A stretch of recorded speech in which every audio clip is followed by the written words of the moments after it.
Boa noite. Nós estamos passando aqui mais uma vez para compartilhar com vocês o que a gente vem chamando, já há um tempo, de reflexões da caminhada.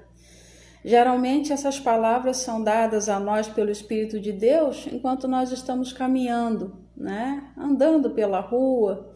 E geralmente uma coisa ou outra que a gente vê, que a gente percebe, o nosso olhar fica mais atento para aquilo, vem a inspiração da parte do Espírito Santo de Deus e a gente fica meditando naquilo durante um tempo até que a mensagem vem chegando aos nossos corações. E hoje a palavra que eu quero compartilhar com vocês é esse título que nós deixamos aí para a gente meditar um pouco: Vivo morto ou morto vivo? Eu pergunto a você nesse primeiro instante: você é um vivo morto ou você é um morto vivo? E o que é que nos levou a pensar nisso? Cada pessoa tem uma percepção a respeito das coisas que estão ao seu redor. Cada um percebe as circunstâncias de um jeito. Eu, por exemplo, não gosto muito de tempos fechados, eu não gosto de dias chuvosos, porque eu tenho lembranças de dias chuvosos e não sei porquê, por ironia do destino talvez, se a gente pudesse dizer assim, todos os funerais, todos os velórios, na maioria das vezes que nós participamos, eles ocorreram em dias de chuva. Então eu sempre associo dias fechados, dias chuvosos a coisas tristes, Mas sempre me leva a lembrar de pessoas que se foram, que partiram, e funerais que nós participamos, velórios de pessoas que morreram e foram sepultadas em dias de chuva. E enquanto eu olhava para o tempo, eu estava parada na rua, olhei para o céu, vi aquelas nuvens carregadas, e o Espírito Santo ministrou ao meu coração enquanto eu olhava algumas pessoas passando, e ele falava comigo: são pessoas vivas que estão mortas espiritualmente. E eu comecei a pensar naquilo, a meditar naquilo, e eu falei: pessoas vivas que estão mortas. Mas na verdade nós temos que ser pessoas mortas, mas que ainda continuamos a viver nessa terra.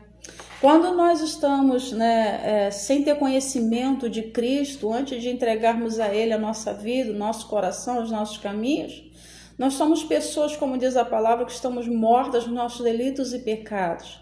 E quando nós nos entregamos a Cristo, temos um encontro com Ele, nós passamos a ser pessoas vivas, mas mortas no sentido espiritualmente para algumas coisas que antes nos chamavam a atenção e ocupavam os nossos corações.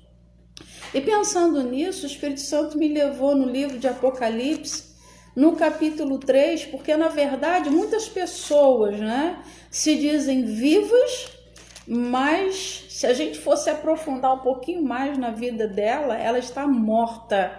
Tem aparência de que vive, mas está morta. E isso foi deixado bem claro na carta do apóstolo João, lá no livro de Apocalipse, quando ele escreve as 7 igrejas da Ásia, e ele deixa uma palavra importante para a igreja que estava em Sardes, uma das 7 igrejas da Ásia.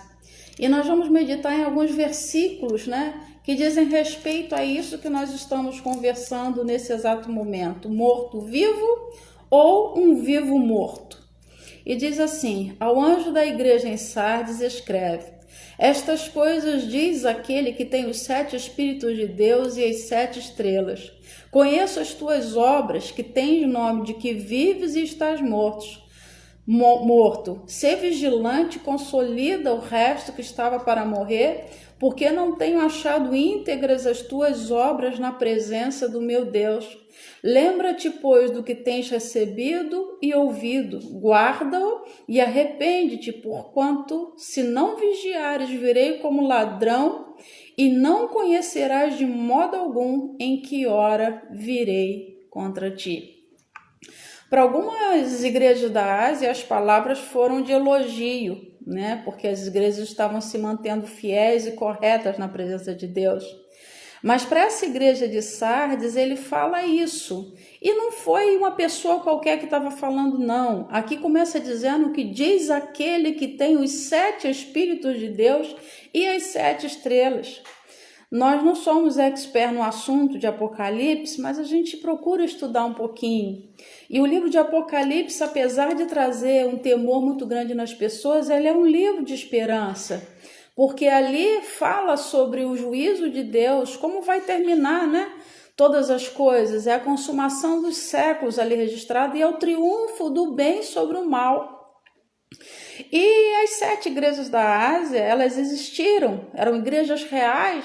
Muitos dizem, né, que elas representam períodos da igreja e profeticamente hoje nós estaríamos vivendo o tempo, as palavras que foram ditas para a igreja de Laodiceia, que é a igreja que está morna, a igreja que está em cima do muro.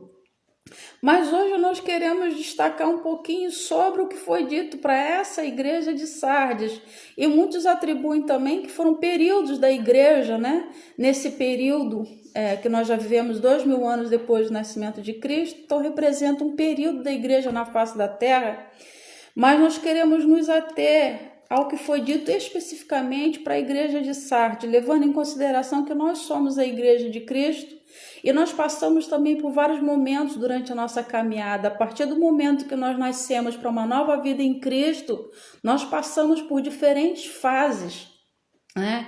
Mas uma coisa que nós precisamos deixar claro, que eu e você não fique parado aqui, porque não é um estado definitivo que Jesus deseja para a sua igreja, que é a igreja que tem fama, como ele disse, tem fama de que você vive, mas na verdade você está morta. E foi dita, como nós começamos a falando, por aquele que tem os 7 Espíritos de Deus, no sentido simbólico aqui, né?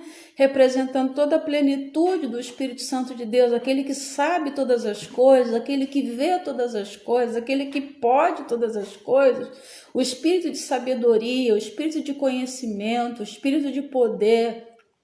Não necessariamente 7 espíritos no sentido literal, mas simbolizando então a plenitude de Deus, a manifestação de Deus na Trindade e se revelando aqui através da pessoa do Espírito Santo de Deus, né? Nessa revelação dada pelo próprio Jesus ao apóstolo João ali na ilha de Patmos.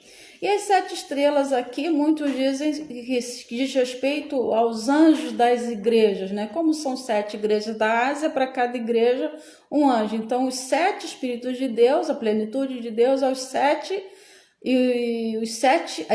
estrelas, né? Que são os 7 anjos das igrejas. Mas nós não vamos perder tempo com isso aqui não, porque a intenção não é explicar o sentido aqui do Apocalipse, mas é a mensagem que ele passa. Então, muito mais importante do que entender todo o simbolismo do livro de Apocalipse é de entender a mensagem, o que ele está querendo passar para nós.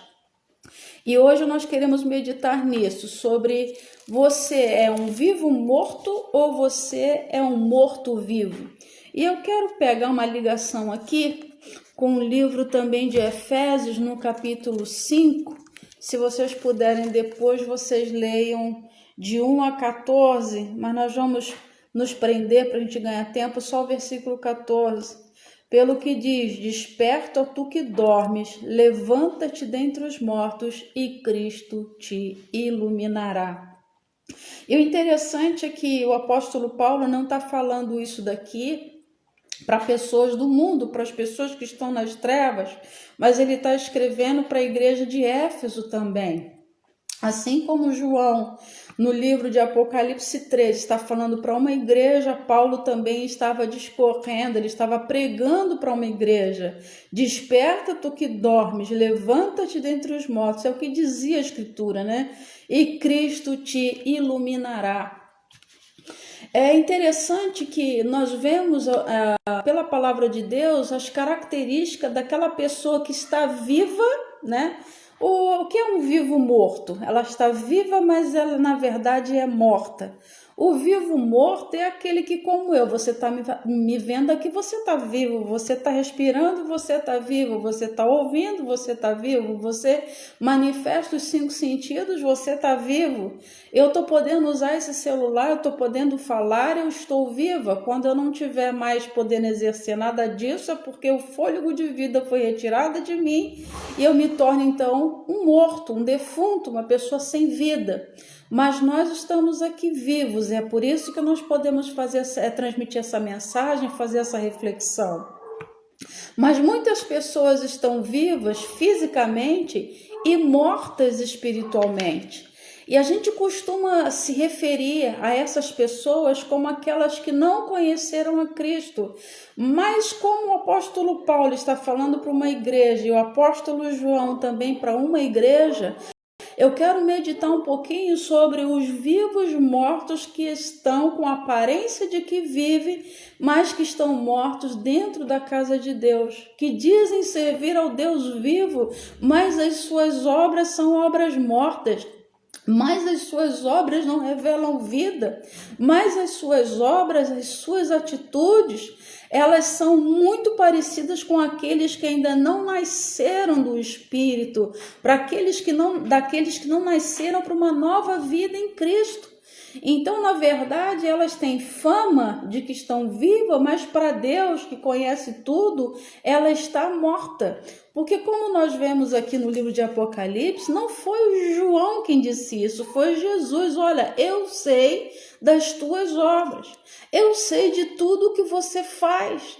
Então vem uma primeira lição para nós estamos vivos, mas como estão as nossas obras, como estão as nossas atitudes e como está a nossa vida diante não dos homens, mas diante dos olhos de Deus.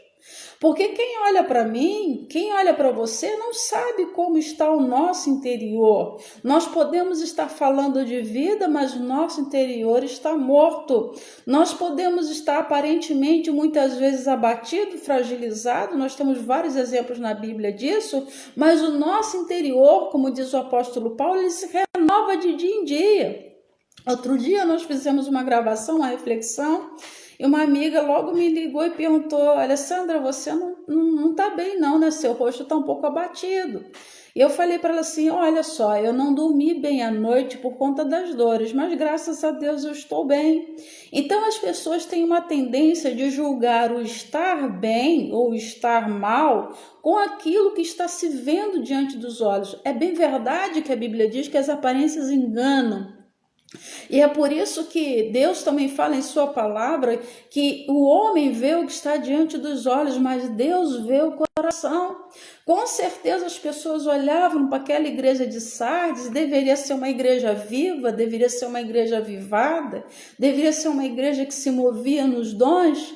Diante da sociedade, ela estava viva, ela estava ativa, ela estava agradando a Deus, mas aos olhos do próprio Jesus, aquela igreja estava morta espiritualmente. Então nós precisamos atentar para esse fato, porque não é pela simples questão de fazermos parte de uma igreja, de estarmos congregando junto com outras pessoas, que nós realmente temos vida, e vida para transbordar para outras pessoas, para que flua através de nós a vida que vem de Deus. Então é algo muito complexo, é algo muito interiorizado, mas a gente tem como ver pelos frutos, a gente tem como ver como as atitudes das pessoas demonstram quem está vivo e quem está morto. Não uma aparência esteticamente, não um estereótipo, né? Não a forma em que a pessoa se apresenta exteriormente, mas da forma que Deus vê no interior. E eu te pergunto, como será que Jesus está te vendo hoje como igreja? Porque igreja sou eu, igreja é você. Nós somos a igreja no sentido de um organismo vivo. A igreja instituição é que tem um CNPJ, ela está estabelecida no local, ela tem um endereço, ela tem uma inscrição, né? Jurídica, ela é uma pessoa jurídica. Eu não estou falando da igreja templo, eu estou falando da igreja pessoa, eu estou falando de mim, estou falando de você. Quando Jesus, aquele que tem, né, os 7 Espíritos de Deus, aquele que tem o domínio de todas as coisas, aquele que criou as coisas visíveis e as invisíveis, e ele tem o domínio sobre elas, quando ele olha para nós, lá naquele cantinho onde ninguém mais pode ver, onde só eu e você sabemos como nós estamos, será que ele nos atribui características de um vivo morto ou de um morto vivo? Nós sabemos que O vivo morto, né? A pessoa que está viva aqui, mas está morta para as coisas do mundo, para as coisas do pecado, para as coisas da carne, ele vive como filho da luz. Se você vive como filho da luz, tudo que você faz pode ser exposto, porque não é escândalo. Tudo que você faz, as pessoas podem estar de olho. E é interessante, o que eu estava observando outro dia é o seguinte: vocês já pararam para pensar que quando você está na luz, todo mundo que passa, mesmo que esteja nas trevas, eles conseguem te enxergar perfeitamente, com todos os teus defeitos, com todas as tuas qualidades, com todos os teus detalhes. Estou dizendo fisicamente, até de roupa, tipo de cabelo. Se você estiver na luz, quem está nas trevas te enxerga perfeitamente. Mas se você estiver na luz, né, você olha para uma distância onde está tudo escuro, você quase não vê nada de diferença, porque você está na luz, está entendendo? Então os teus olhos não percebem as coisas das trevas, mas se você estiver nas trevas, você vai olhar todos os defeitos de quem está na luz, são os julgamentos que as pessoas fazem, né? Mas não atentam para si mesma, porque quanto mais luz eu tenho dentro de mim, mais eu vou me preocupar em me purificar, em me santificar, em fazer com que a luz penetre em todos os cantos da minha vida, da minha alma, dos meus pensamentos, dos meus atos, né? Não vou ficar preocupada em ficar olhando quem está nas trevas. Quem está nas trevas serve ao príncipe das trevas. Mas nós, se estamos na luz, como Cristo na luz está, nós vamos nos preocupar com as coisas da luz, nós vamos viver como filhos da luz. Nós vamos desenvolver os frutos dos filhos da luz, né? E quais são os frutos dos filhos da luz? O apóstolo ele vai dizer que a gente vai buscar tudo que é bom, tudo que é justo e tudo que é verdadeiro e tudo que é honesto. Então, filho da luz, aquele que está vivo para Deus, mas está morto para o pecado, ele vai praticar tudo que é bom, tudo que é justo, tudo que é verdadeiro e tudo que é honesto. O contrário disso são filhos das trevas, são as pessoas que estão vivas, mas mortas espiritualmente. Então, se nós vemos uma pessoa que diz que está em Cristo, mas deseja o mal para o outro, que faz o mal para o outro, ele não tem luz, ele não está vivo espiritualmente. Ele está vivo fisicamente, mas ele continua morto espiritualmente. A luz torna tudo e todos visíveis. Como eu falei, quando nós estamos na luz, né? A Bíblia diz para nós: lâmpada para os meus pés é a tua palavra e luz para o meu caminho. Quando a lâmpada de Deus, quando a palavra de Deus, ela está iluminando os meus caminhos, sempre por onde eu passar vai ser luz e eu vou levar luz, né? Ela vai me conduzir a tudo que é bom, a tudo que é verdadeiro e a tudo que é honesto. A gente não pode admitir alguém que diz estar na luz, né, fazendo mal para o outro, alguém que diz estar na luz fraudando, alguém que diz estar na luz mentindo, alguém que está na luz adulterando a palavra de Deus, fazendo uso da palavra em benefício próprio, né? É um vivo morto. Ele só está vivo fisicamente, mas está morto espiritualmente. Porque quando a gente está vivo realmente, de fato, e Deus, ele reconhece isso em nós, a gente só vai ter frutos de bondade, frutos de justiça, né? Quem está em Cristo, quem está na luz, tem os frutos de justiça. Agora, a Bíblia nos chama para um despertamento, não é? Como nós lemos aqui, desperta, né? Tu que dormes, levanta-te dentre os mortos e Cristo te iluminará. Nós todos somos chamados para um despertamento. Os dias são maus, os dias são difíceis. A Bíblia diz que nós temos que remir o tempo porquanto os dias são maus. Então tem 3 verbos, olha: levanta-te dentre os mortos, sai dessa situação, né? Desperta, tu que dormes. Interessante que eu fui ver aqui, né, sobre a origem dessa palavra despertamento, e ela vem do latim expertos, né? O que tudo sabe. Daí vem a palavra expert, que a gente usa aqui, no inglês, não sei muito bem essa pronúncia, mas expertise também, né? Tem pessoas que são expertise em alguns assuntos e dominam muito bem algumas áreas. Então, os experts, eles são competentes em algumas áreas.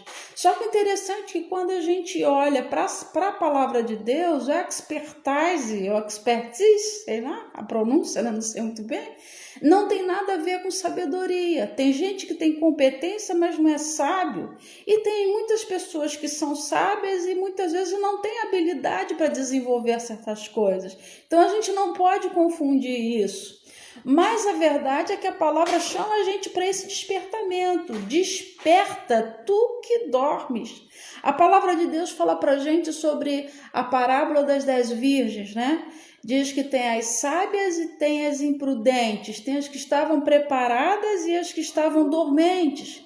E nesses últimos dias nós temos que prestar muita atenção nisso, se nós estamos vivos, atentos, espertos, despertos, né? Acordados, se nós estamos conscientes, se nós estamos atentos às coisas que estão acontecendo ou se nós estamos dormindo. Porque tem muita gente que tem a aparência de que está vivo, de que está bem na presença de Deus, mas está morto. E um morto, ele não manifesta os sentidos. Um morto não ouve, um morto não fala, um morto não sente, um morto não sente cheiro, né? Um morto não manifesta as sensações dos 5 sentidos, né? E a principal característica que eu quero chamar a atenção aqui é que o morto, ele não enxerga nada diante de si, ele só consegue olhar para si mesmo, ele é egoísta. Então, morto espiritualmente só pensa em si. E interessante que ele fala aí pra gente, né, em Efésios 5,14, olha só, 3 verbos. Desperta, tu que dormes. Levanta dentre os mortos e Cristo te iluminará.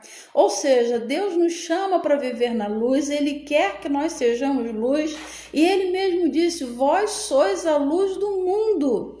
Nós somos luz, nós temos que levar claridade, iluminação, clareza para a vida das pessoas, né?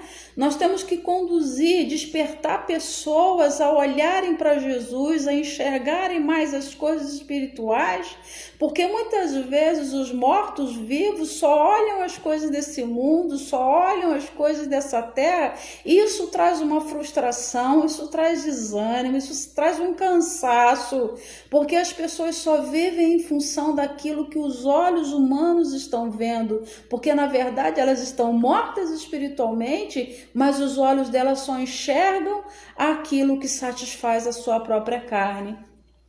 A palavra de Deus fala pra gente, né, em Mateus 6, 22 e 23, que os olhos são a candeia do corpo. A gente enxerga através dos olhos, né? Na verdade, quem enxerga é o cérebro. Os olhos são apenas uma câmera. Então, nossos olhos captam, né? As imagens, eles captam tudo ao nosso redor e eles levam essa informação para o nosso cérebro e o nosso cérebro interpreta aquilo que os nossos olhos estão vendo. Então a Bíblia diz o seguinte, olha, se os olhos são a candeia, os olhos que iluminam o nosso corpo.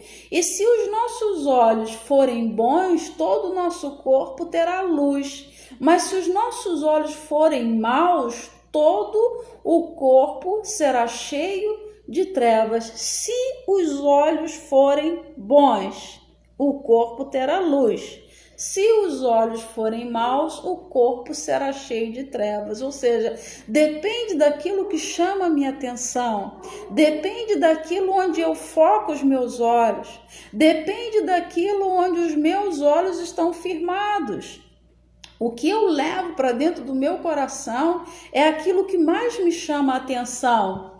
Então, olha só, nós podemos dizer o seguinte, os olhos veem, O coração deseja e o corpo executa. Por isso que a palavra de Deus diz para nós o seguinte: de tudo que se tem que guardar, guarda o teu coração, porque do coração procedem as saídas da vida e da morte. Então tudo começa com o nosso olhar, por isso que nós temos que ficar preocupados com aquilo que nos chama a atenção, não se enxergar no sentido de estar vendo. É claro, se você tem 2 olhos e não tem problema nenhum, você está enxergando, mas eu não quero dizer do olhar nesse sentido, mas eu quero levar para o sentido daquilo que te chama a atenção, para aquilo onde os teus olhos estão focados, para aquilo para onde você está olhando, a direção que você está olhando, onde você tem fitado seus olhos. Geralmente o que chama mais atenção dos teus olhos é o que vai encher o teu coração. Os olhos veem, o coração deseja. Então, se o teu coração estiver na matéria, se teus olhos estiverem nas coisas materiais, nas grandezas dessa terra, o teu coração só vai querer ser preenchido e satisfeito com essas coisas, E se os teus olhos estiverem nas coisas espirituais, o teu coração vai estar querendo, vai estar desejando as coisas do alto, as coisas que vêm do trono de Deus. Então nós, como mortos-vivos, nós temos que buscar as coisas do alto. Nós somos mortos para as coisas desse mundo e vivos para as coisas de Deus. Então, olha só, os olhos veem, o coração deseja e o corpo executa. Então, de onde vêm as cobiças? De onde vêm os adultérios? De onde vêm as imoralidades? De onde vem toda espécie de mal? É daquilo que o nosso coração deseja. Nossos olhos veem, o coração deseja, A gente capta com os olhos e leva aquilo para o coração. Então, do coração saem os homicídios, do coração saem as maldades. Tem uma música que a gente canta, com as crianças, que fala que a boca fala daquilo que o coração está cheio, e o coração se enche daquilo que a boca fala.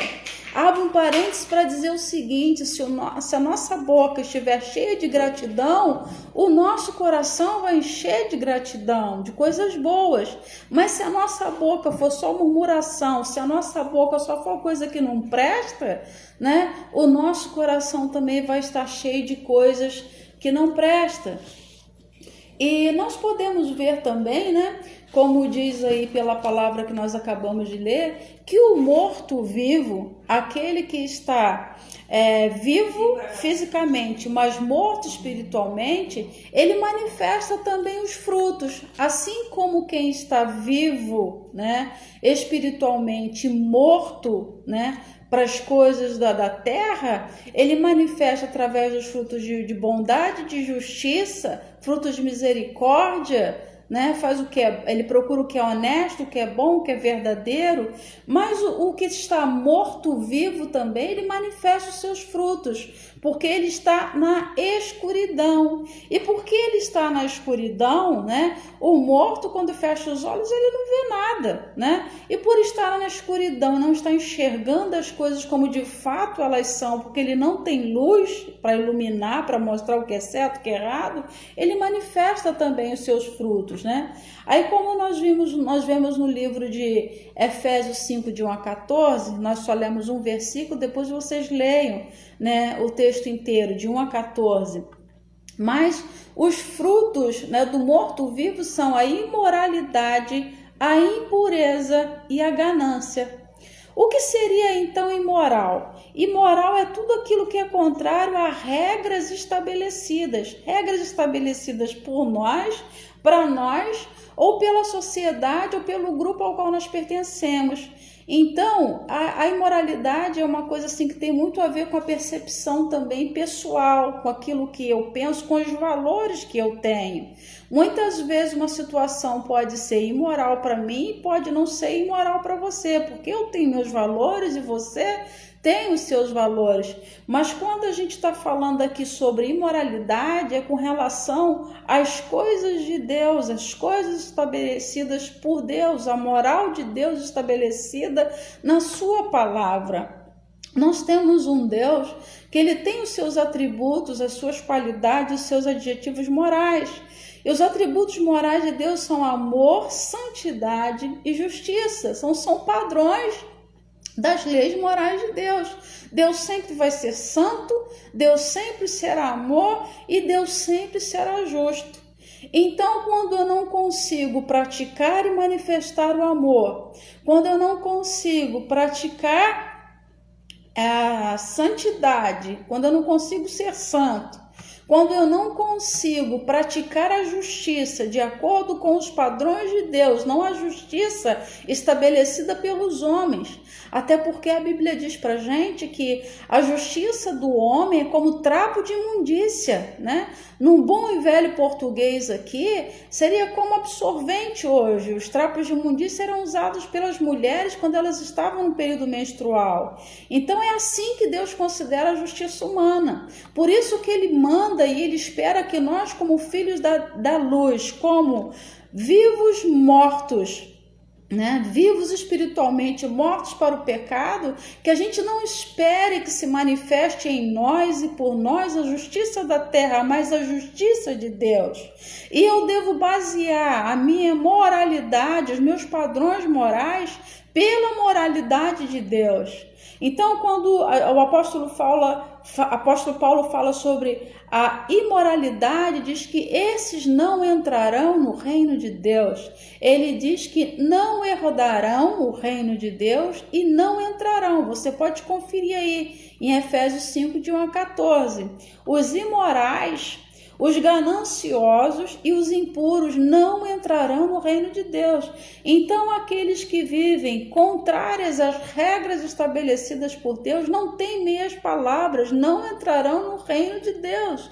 Então, pode dizer que serve a Cristo, pode atestar que uma vez salvo, salvo para sempre. Isso é uma mentira, não é dessa forma, porque nós devemos batalhar pela nossa salvação, nós devemos nos santificar todos os dias. Todo o nosso corpo, alma e espírito devem ser conservados irrepreensíveis para o dia do juízo. Não só a nossa alma, mas corpo, alma e espírito. Nós somos seres integrais e Deus olha para nós como seres integrais na nossa totalidade. Então, os meus pensamentos, os meus sentimentos, as minhas palavras, as minhas ações devem ser irrepreensíveis diante de Deus.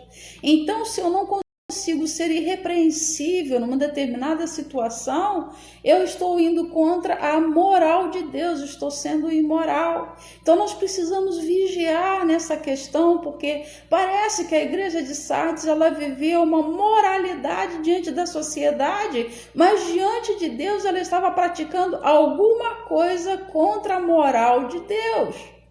Por isso é que Jesus fala para a igreja de Sardes: você tem fama que você vive, mas você está morto. Eu sei quem você é. Você não me engana, você pode enganar todo mundo. Você engana pastor, você engana marido, você engana mulher, você engana amigos, você engana todas as pessoas. Você pode fazer tudo oculto, mas você não consegue enganar a Deus, porque de Deus ninguém se esconde. Então, o que é impuro? Impuro é aquele que não tem pureza. O impuro é aquele que viola as leis morais, violação das leis. Então, se você não pratica o amor, a Bíblia fala que Deus nos resgatou, né, para o império do Filho do seu amor. A Bíblia fala que nós estávamos mortos nos nossos delitos e pecados, mas nós conhecemos que alguém passou da morte para a vida se nós amamos uns aos outros. Né? Isso é muito forte. Então eu costumo dizer que as pessoas caracterizam pecados como mais ou menos agressivos, como mais ou menos piores uns do que os outros, né? E geralmente elas batem em cima de alguns pecados: fornicação, adultério, prostituição, bebida, enfim. Só que diante da ótica de Deus, diante dos padrões morais de Deus, tudo é pecado. Todos estão debaixo do pecado e Deus manifestou a graça sobre todos. Mas nós temos que prestar atenção nessa situação de não julgarmos e nos precipitarmos, porque nós vamos ver algumas situações aqui, onde a Bíblia fala lá no livro de Apocalipse também, que de fora, né, Ficarão os adúlteros, ficarão de fora os idólatros, os feiticeiros, ficarão de fora, né, os fornicadores, e por aí vai, uma série de pessoas, de classes de pessoas, né, que praticam determinadas coisas que não herdarão o reino de Deus. Mas eu quero que você preste atenção numa palavra quando ele fala sobre adúlteros, né? Adúltero não só com relação a um relacionamento entre homem e mulher, onde um dos dois pratica traição, mas adulterar é acrescentar, é mexer, é violar algo que foi estabelecido por Deus. Então, nesse sentido, o apóstolo Paulo também fala para a gente, ele diz assim, nós não somos como alguns que adulteram a palavra da verdade. Então, se alguém prega algo, né, para benefício próprio, se alguém distorce as palavras de Deus, a palavra de Deus, para poder defender uma tese pessoal, isso é ser um adúltero, você está adulterando a palavra. Então, tudo que a gente mexe, que a gente tira a forma original, a gente está adulterando. Mas as pessoas só focam na questão do adultério com relação a relacionamento conjugal, e também não é só isso. Assim como nós vamos ver aqui, quando Paulo diz aí no texto de base que a gente deixou para vocês, que os gananciosos não entrarão no reino de Deus. Presta atenção, ganancioso. E tem muita gente que diz que está vivo, mas por causa da ganância está morta para Deus. E no nosso meio tem muita gente gananciosa, né? O que é a ganância? É um desejo de ter ou receber mais que os outros. Isso é ser ganancioso, né? Em outras palavras, a ganância, né? Por exemplo, a Bíblia fala que o amor ao dinheiro é a raiz de todos os males. Então, se nós temos um apego, né, ao dinheiro, nós queremos ter mais do que o outro, nós estamos sendo gananciosos quando a gente não divide, quando a gente não compartilha, quando a gente quer ter além daquilo que nós precisamos para suprir as nossas necessidades. E aqui eu abro um parênteses para dizer para vocês, a palavra de Deus fala que Deus suprirá todas as nossas necessidades em glória por Cristo Jesus. Então, o que eu entendo por necessidade? O alimento, a casa, a roupa, tudo que nós precisamos para a nossa sobrevivência não vai nos faltar porque Deus vai suprir. Mas a palavra de Deus diz que Deus suprirá as nossas necessidades e Deus vai realizar os desejos do nosso coração. Então, necessidade não tem nada a ver com desejo. Mas os meus olhos desejam, né? Eles atentam, eles me chamam a atenção para algumas coisas, né? E esse olhar diferenciado em querer demais me leva para a ganância, e se eu deixo aquilo entrar no meu coração, eu passo a servir ao dinheiro e passa a ser uma ganância. Eu não tenho dinheiro para me servir, mas eu sirvo ao dinheiro, eu vivo em função do dinheiro. Isso é ganância, né? Você querer ter além daquilo que você necessita. Não é pecado você ter dinheiro, a gente fala sobre isso, mas quando você quer ter demais e você não estabelece, você não respeita leis, você não respeita princípios, você ultrapassa, você infringe leis, você infringe o direito do outro, você está errado diante de Deus. E por mais que você esteja dizendo que você está vivo, você é avivado, você vive na luz, eu quero dizer que você está em trevas, você vive sob o domínio do príncipe das trevas, e se você não vigiar, você não vai entrar no reino de Deus. Porque quem quer além daquilo que precisa para suprir as suas necessidades é ganancioso, e a ganância pode te levar também à idolatria. E quando a gente fala em idolatria, que Apocalipse diz que os idólatras não entrarão no reino dos céus, muitas pessoas vão dizer que é com relação à imagem de escultura, né? E até criticam os nossos irmãos de outra religião. Mas a Bíblia fala que idolatria não é só isso, não. né? Amarás o Senhor teu Deus de todo o teu coração, de toda a tua alma e de todo o teu entendimento. Amar a Deus sobre todas as coisas. Se você coloca o teu marido, a tua esposa em primeiro lugar na tua vida, você está tendo ele como ídolo, você está pecando. Se você coloca a tua casa em primeiro lugar e você adora, você idolatra, você não deixa ninguém. Eu conheço muitas pessoas que não deixam os outros compartilharem daquilo que Deus lhe dá, porque vai sujar, porque vai ocupar o seu espaço, porque é egoísta. Então você está sendo idólatra. Se você tem um carro e você só usa para você, você não compartilha, você não faz com que outros desfrutem daquilo que Deus te deu, você está sendo idólatra com o seu carro. Então os idólatras não entrarão no reino de Deus. A idolatria é um amor excessivo. Então nós podemos ter um amor excessivo por pessoas, nós podemos ter um amor excessivo pelos filhos, né? Não só com relação a marido ou mulher, mas tudo aquilo que ocupa o lugar de Deus é uma idolatria. E nós não podemos levantar, nós não podemos erguer altares para nenhum outro Deus além do nosso. Porque se a gente diz que ama a Deus sobre todas as coisas, mas a gente coloca família, a gente coloca filhos, a gente coloca esposa, a gente coloca amizades em primeiro lugar, a gente coloca os deleites desse mundo em primeiro lugar, nós não estamos amando a Deus sobre todas as coisas. Nossos olhos estão focados nisso e nós estamos sim mortos espiritualmente, nós estamos na idolatria, igual qualquer outra pessoa que nunca teve conhecimento da verdade.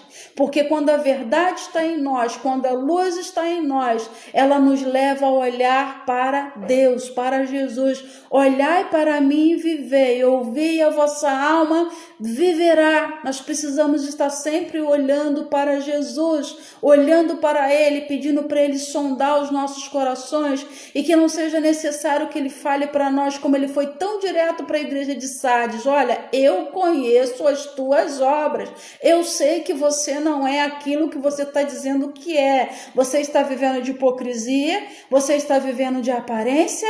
Por aquele tipo de pessoa, faço o que eu mando, mas não façam o que eu faço.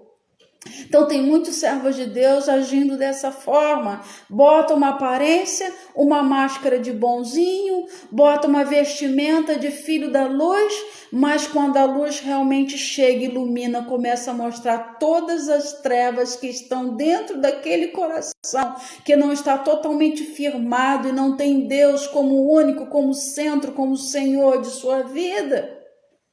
Então, muitos mortos-vivos e muitos vivos-mortos. Eu acho que na maioria das vezes, a gente realmente for olhar direitinho, tem mais gente como a igreja de Sardes, que tem a aparência de que vive, mas está morto espiritualmente. Romanos 6:11 vai dizer para a gente: considerai-vos como mortos para o pecado e vivos para Deus. Nós temos que mortificar, amortecer a nossa carne. Não é fácil. Não é fácil, mas nós não podemos ter máscara diante de Deus. Se em algum momento as trevas entraram, se em algum momento o pecado ocupou o trono do primeiro lugar no nosso coração, nós temos que ser sinceros diante de Deus: Senhor, me ajuda, mas eu não quero ser dominado pelo pecado, porque estás debaixo da graça e não debaixo da lei, e o pecado não tem mais domínio sobre vós. Nós não podemos estar sobre a escravidão do pecado, sobre o domínio do pecado. Aquele que é nascido de Deus não peca, mas não é no sentido de não fazer nada que desagrade a Deus, mas é de não viver na prática do pecado. Então, uma ou outra vez a gente vai cometer um deslize, até porque a Bíblia fala para a gente que aquele que está sem pecado, que diz que não tem pecado, é mentiroso e engana-se a si mesmo. Então, eu não posso mentir. A única pessoa para quem nós não podemos mentir, quem nós não podemos enganar, é a Deus e a nós mesmos. Isso é uma realidade. Então você sabe onde você tem errado, eu sei onde eu tenho errado. Nós não podemos estar aqui um acusando o outro, mas nós precisamos trazer toda a nossa vida, todo o nosso ser para a luz. Desperta tu que dormes, levanta-te dentre os mortos e Cristo te iluminará. Mas eu tenho que querer, eu tenho que desejar estar na luz, eu tenho que abominar, eu tenho que detestar as obras das trevas, eu tenho que odiar o pecado, assim como Deus odeia. Eu tenho que odiar a maldade do coração, assim como Deus odeia. Quem está vivo espiritualmente permanece na luz. Quem está na luz deve permanecer na luz como Jesus está na luz.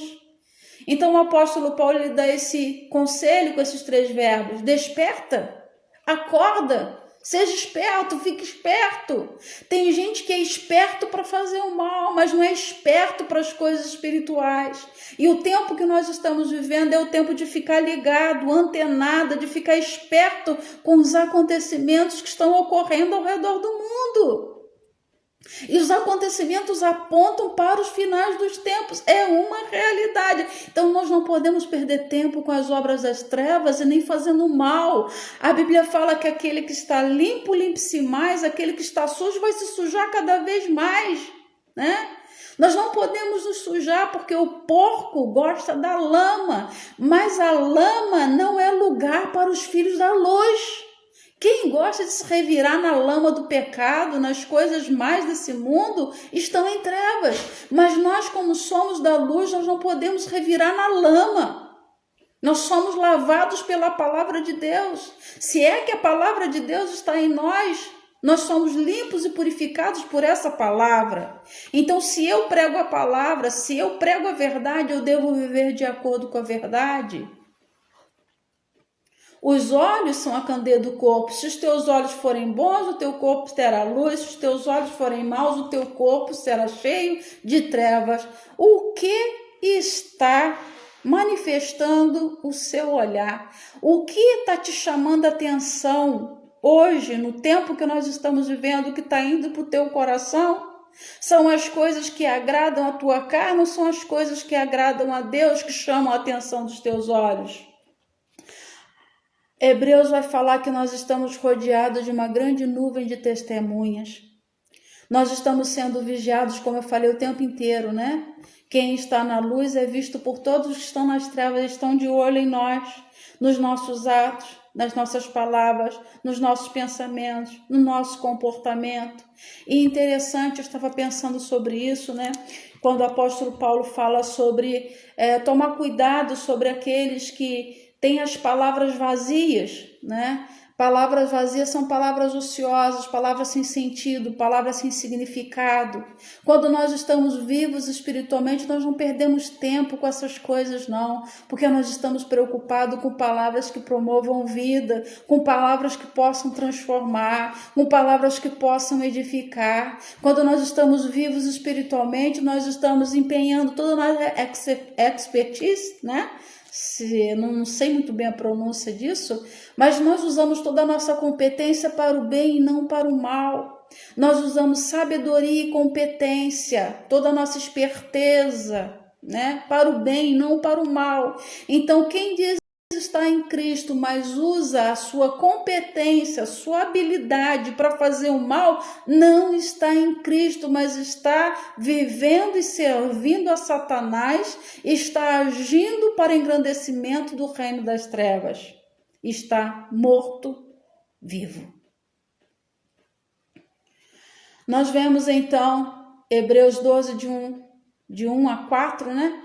Que diz que nós estamos rodeados por uma grande nuvem de testemunhas, nós devemos deixar todo o embaraço, o pecado que de perto nos rodeia e olhar para Jesus, o autor e consumador da nossa fé. Quando nós olhamos para Jesus, o pecado fica atrás de nós. Quando nós olhamos para o pecado, nós jogamos Jesus para trás. Quando nós olhamos para Jesus, ele vem para o centro do nosso coração. Quando nós olhamos para o pecado, para fazer as maldades desse mundo, quando nós olhamos para as trevas, para as coisas que satisfazem a nossa carne, nós tiramos Jesus no centro, nós deixamos o pecado dominar, nós passamos a servir a ele e o pecado passa a ser o nosso Senhor. Se nós deixarmos Jesus fora do centro e o dinheiro dominando o nosso coração, o dinheiro será o nosso Senhor. E a Bíblia diz que nós não podemos servir a dois senhores. Ou a gente há de amar um e odiar o outro, ou então vice-versa. Ninguém pode agradar a Deus e as riquezas dessa terra.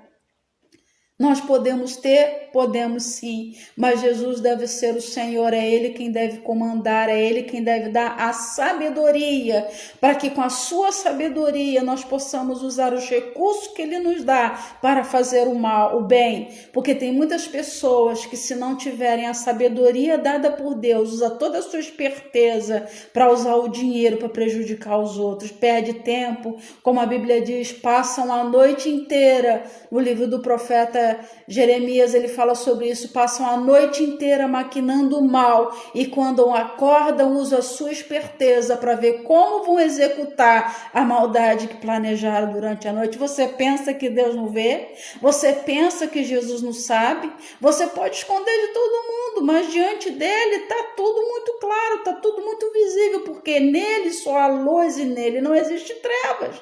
Então, quando você está diante dele, ele expõe as tuas trevas e as tuas mentiras, aquilo que está no teu coração e no meu coração. Quando nós estamos diante dele, quando ele olha diretamente para nós, assim como ele falou diretamente com João ali na igreja de Sardes, na ilha de Patmos, eu sei as tuas obras, eu te vejo o tempo inteiro, eu vejo o teu deitar, eu vejo o teu pensar, eu sei do teu falar, eu sei das palavras ociosas que procedem da tua boca, das palavras vazias, das palavras sem utilidade. Eu sei o quanto você deseja o mal do outro, a tua boca fala coisa boa, mas o teu coração está cheio de maldade.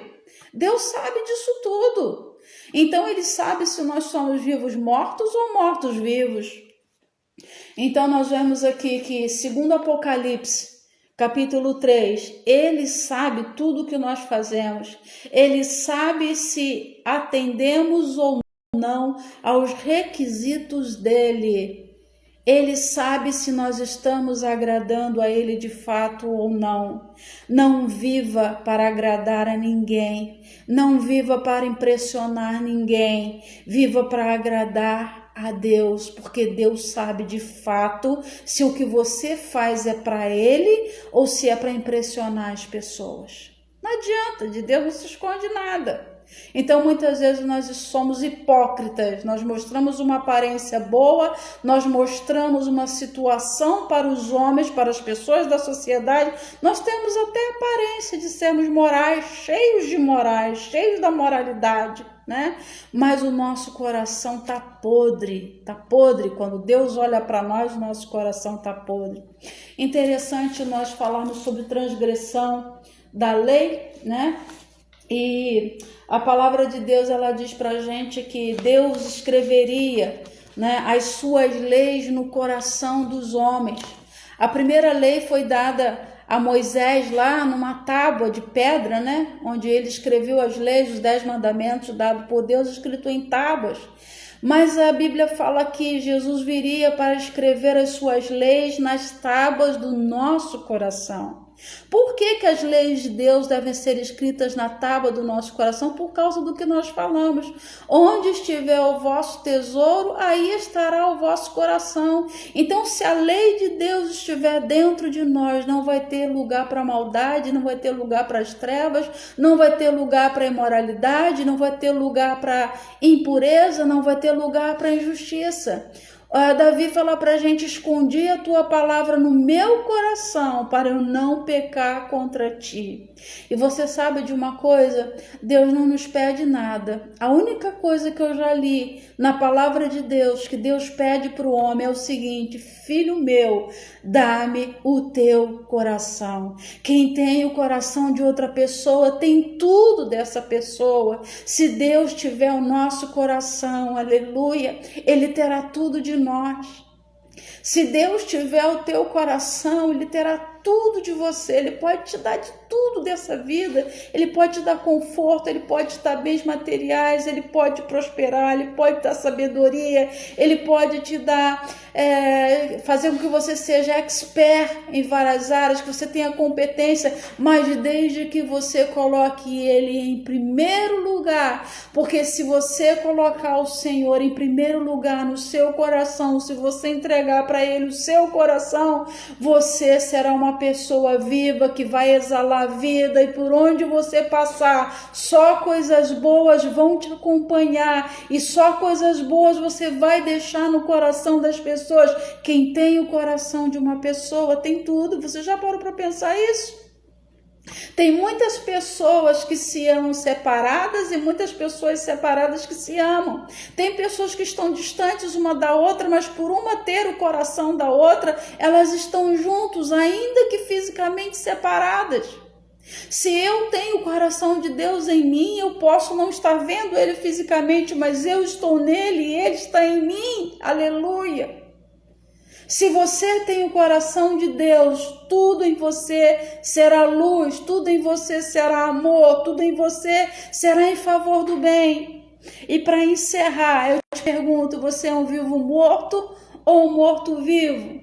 O apóstolo Paulo, ele fala para a gente que nós devemos ser, expert para o bem e inocentes para o mal. É um texto que eu gosto muito da palavra de Deus.